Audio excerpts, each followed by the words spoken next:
did some things here to modify my rope setup, and I wanted to show that. I'm using this cable cuff to hold the rope once I wind it up, but I cut it a lot shorter because I found that this reaches most roofs, but I still keep my 75 footer.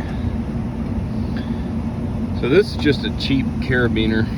I really don't like it that much. I wouldn't trust much to it, but it does hold the rope.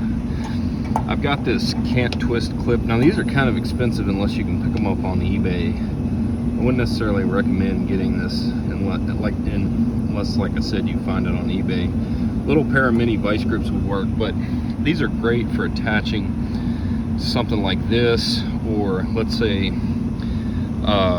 like a roof hatch, just to hold your rope and keep it from falling over the edge as you throw down your carabiners. And this is a really great company of carabiner right here. And you do need to be careful which ones you're buying, because they are real climbing carabiners. If I can get this one open. So watch out for which one you're buying, because some of them have like triple locks, like you gotta push and twist and all that crap. But this one right here is great, because if you want to leave it unlocked, it stays unlocked. But they are very high quality. I got this lanyard, picked it up on eBay, got a really good deal on it. Same company, but these carabiners, or this style, is pretty nice. But I have really been loving this double carabiner lanyard for getting stuff up on the roof with a helper, that is. I still like my hooks when I'm by myself. Anyways, thought I would show some of those updates. This little setup works great also for throwing your rope over the side and keeping it out of water and nastiness, because of the way this thing holds it in place. Let's see what I need to do a video on knots at some point. There are some really handy knots out there, and a good knot is not just one that can hold a lot of strength, but it's one that you can untie relatively easy. That might be something I do in the future. And back to these little clamps, like I said, look for them used on eBay. I bought some originals back in the day, and they're actually better quality than these newer ones. I picked this one up on eBay for really cheap, so definitely check eBay. These are called Can't Twist. That's the name of them, and that's how it's spelled, kind of awkward like that. Curious if my little Can't Twist can take down these two boxes of trash. I put another layer of cardboard over here. Let's see what happens.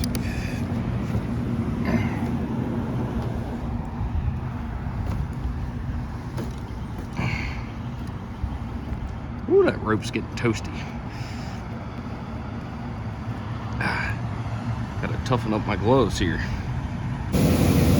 This was a climbing lanyard, so the ends were uneven. I went ahead and cut the stitching out, and I'm just gonna even them up now. I've been using it with these zip ties, and now I'm gonna lash it so it'll be a lot nicer. It hasn't slipped at all, even though, you know, if I was using this for climbing, I definitely want it stitched. The lashing should be fine. So I'm gonna cut these zip ties off now, and just want to show these yet again. I could cut the zip ties here, but that'd be too easy. Imagine these zip ties were on like a wiring harness or something.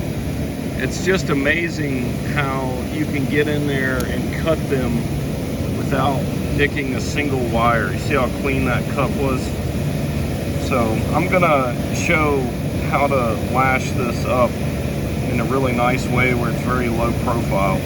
All right, what I've done here is I've made a loop, and then from the bottom up I've wrapped that loop, and then you take the end of the cord and pass it through the loop, and then you can pull this string and it'll cinch everything tight. So you can see that loop is now pulling that string down, Now you can tie these ends, but you can also cut them and just use the lighter to melt it back into like a big glob so it can't slide through. And I'm probably going to do that just to make it more low profile. All right, there we go. So that should hold pretty well.